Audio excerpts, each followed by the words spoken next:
साल 2019 में श्रद्धा और आफताब मिले थे, दोनों में दोस्ती बढ़ी और दोस्ती प्यार में बदल गई। लेकिन उसके कुछ महीनों बाद श्रद्धा के सामने आफताब का वो क्रूर चेहरा सामने आने लगा जिसे देखकर श्रद्धा के भी रोंगटे खड़े हो गए।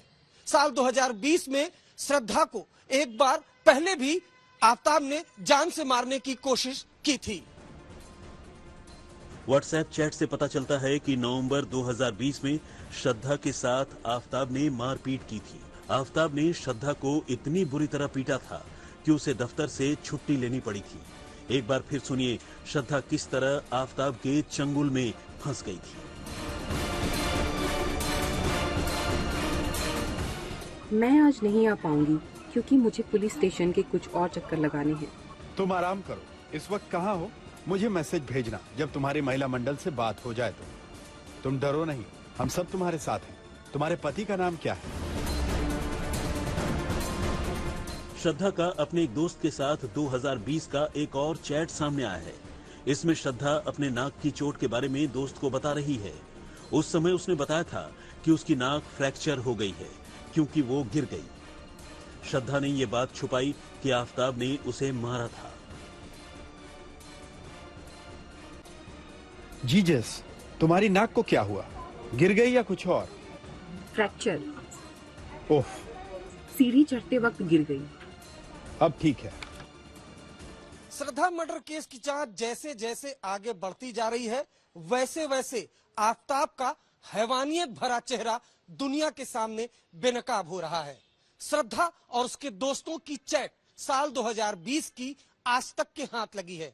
दरअसल 2020 नवंबर में आफताब ने श्रद्धा को इतनी बुरी तरह से मारा था कि उसे अस्पताल में एडमिट होना पड़ा था। इस चैट में श्रद्धा बता रही है कि कैसे आफताब ने उसकी नाक तोड़ दी है, उसके चेहरे पर चोट आई है, उसकी तबीयत खराब है और उसका बीपी भी लो है। एक तरफ श्रद्धा की गवाही है, श्रद्धा की ये पुरानी तस्वीर। आप तस्वीर में श्रद्धा के चेहरे पर चोट के निशान देख सकते हैं। श्रद्धा के चेहरे पर ये जख्म लिव इन पार्टनर आफताब ने दिए थे। पिटाई की वजह से श्रद्धा को 3 दिन हॉस्पिटल में गुजारने पड़े थे। मलाड के रक्षा मल्टी स्पेशलिटी हॉस्पिटल के डॉक्टर ने श्रद्धा के जख्मों की कहानी सुनाई। Receive the call from her स्टेटिंग के उनको कुछ सेडेटिव पिल्स की जरूरत हो रही है, थोड़ा सा साइकोलॉजिकल डिस्टर्बेंस चल रहा है फैमिली के अंदर। एंड साइमल्टेनियसली बता रहे थे कि उनकी जो पार्टनर है वो थोड़ा एग्रेसिव है, थोड़ा से गुस्सैल है, उनका नेचर में थोड़ा सा बदलाव आया है। तो आई थॉट कि यस कि कोविड का टाइम है, कामकाज नहीं है घर पे, तो आदमी घर बैठे बैठे गुस्सा हो ही जाता है और थोड़ा नेचर में बदलाव आ ही जाता है। तो that's very common that those days. But अभी समझ में आ रहा है कि उनका नेचर ही आई थिंक कुछ अलग था। उनके जो मिस्टर आफ्ताब करके नाम बताया था, तो उनका नेचर ही काफी अलग था। आई ऑल्सो थिंक कि कुछ वो ही must be consuming some drugs as per talks. वो जो मुझे समझ में आया कि वो काफी गुस्से में रहते हैं और काफी टाइम तक उनको जो है गुस्सा रहता है। मतलब साफ है कि भले ही आफताब और श्रद्धा लिव इन रिलेशन में रह रहे थे, लेकिन श्रद्धा की पर्सनल लाइफ को आफताब ने नर्क बना रखा था। जुर्म की दस्तक को अनदेखा करना श्रद्धा के लिए मौत की वजह बन गई। अरविंद ओझा, दिल्ली, आज तक। श्रद्धा की मर्डर मिस्ट्री से पूरा देश दहल उठा। इतने क्रूर, अब इनके खौफनाक हत्याकांड के बारे में शायद किसी ने सुना हो आज तक। ऊपर से श्रद्धा के 35 टुकड़े करने के बाद कातिल आफताब अमीन पूनावाला बार बार अपने बयान बदल रहा है। हर रोज पुलिस के सामने एक नई कहानी सुनाने लगता है। मारोड़ा के जंगलों में श्रद्धा के शव के टुकड़े तलाशने वाली दिल्ली पुलिस इस वक्त सबसे ज्यादा शिद्दत से श्रद्धा का सिर तलाश रही है, क्योंकि अगर श्रद्धा का सिर मिल गया तो आफताब का जुर्म सिद्ध हो जाएगा। लेकिन श्रद्धा के टुकड़े टुकड़े करने वाला आफताब पुलिस श्रद्धा के कटे हुए सिर की कहानी तो सुना रहा है, लेकिन सिर कहां फेंका है ये नहीं बता रहा।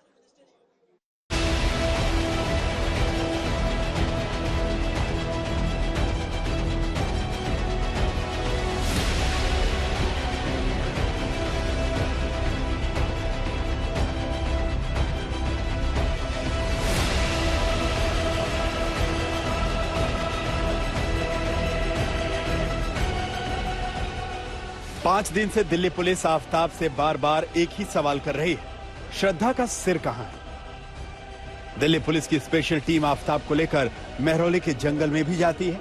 आफताब से पूछती है कि उसने श्रद्धा का सिर कहां फेंका है, क्योंकि श्रद्धा का सिर मिलने का मतलब है case solve. Aftab Delhi police को कहानियां तो बता रहा है, वो बता रहा है कि उसने श्रद्धा के 35 टुकड़े कैसे किए। आफताब ये भी बता रहा है कि उसने कैसे श्रद्धा के कटे हुए सिर को 3 दिन तक फ्रिज के अंदर रखा। आफताब ये भी बता रहा है कि उसने श्रद्धा के कटे हुए सिर को मिट्टी में रगड़ कर फेंक दिया। लेकिन कहां फेंका, कैसे फेंका, दिल्ली पुलिस आफताब से ये राज अभी तक नहीं उगलवा पाई। अब हम श्रद्धा के सिर से जुड़ी एक एक कड़ी और एक एक कहानी आपको बताते हैं, क्योंकि देश के इस सबसे सनसनीखेज मर्डर की मिस्ट्री सुलझाने के लिए श्रद्धा के सिर की सबसे ज्यादा अहमियत है। सवाल यह है कि क्या आफताब ने श्रद्धा का सिर मेहरौली के जंगल में ही फेंका, या श्रद्धा के सिर को आफताब ने कहीं और फेंक दिया। अगर श्रद्धा का सिर नहीं मिला तो क्या आफताब बच जाएगा? आज तक की टीम मेहरौली के उसी जंगल में दिल्ली पुलिस के पूर्व अधिकारी के साथ पहुंचती है, जहां दिल्ली पुलिस आफताब को लेकर घूम रही है, ताकि वो ये बता सकें कि उसने श्रद्धा के सिर को आखिर फेंका कहां है। आज तक की टीम जानना चाहती है कि क्या वाकई मेहरौली में श्रद्धा के टुकड़े 6 महीने बाद मिल सकते हैं, और इस जंगल में 6 महीने बाद श्रद्धा के सिर के मिलने की संभावना कितनी है।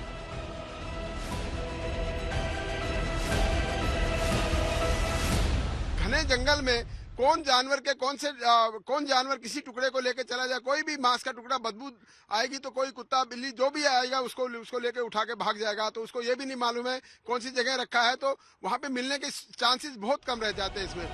आफताब रोज रोज नए नए खुलासे करता है और बेहद चौंकाने वाली बातें भी बताता है।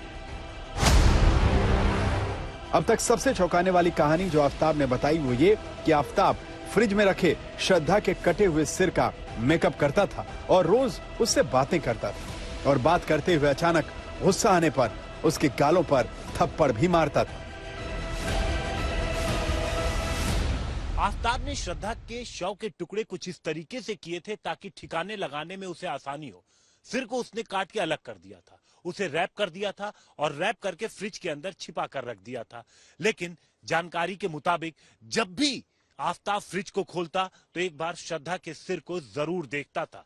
पुलिस की इन्वेस्टिगेशन में ऐसी कई बातें सामने आई हैं जिनकी लगातार तस्दीक करने की कोशिश पुलिस कर रही है, और यही वजह है कि न सिर्फ दिल्ली बल्कि 5 अलग अलग जगहों पर दिल्ली पुलिस की लगातार रेड जारी है। आफताब ये भी बताता है कि उसने श्रद्धा के अंगूठे के सिवाय सभी टुकड़े जंगल में फेंके थे। पहले उन टुकड़ों को जंगल में फेंका जो जल्दी खराब हो सकते थे, जिसमें बदबू आ सकती थी।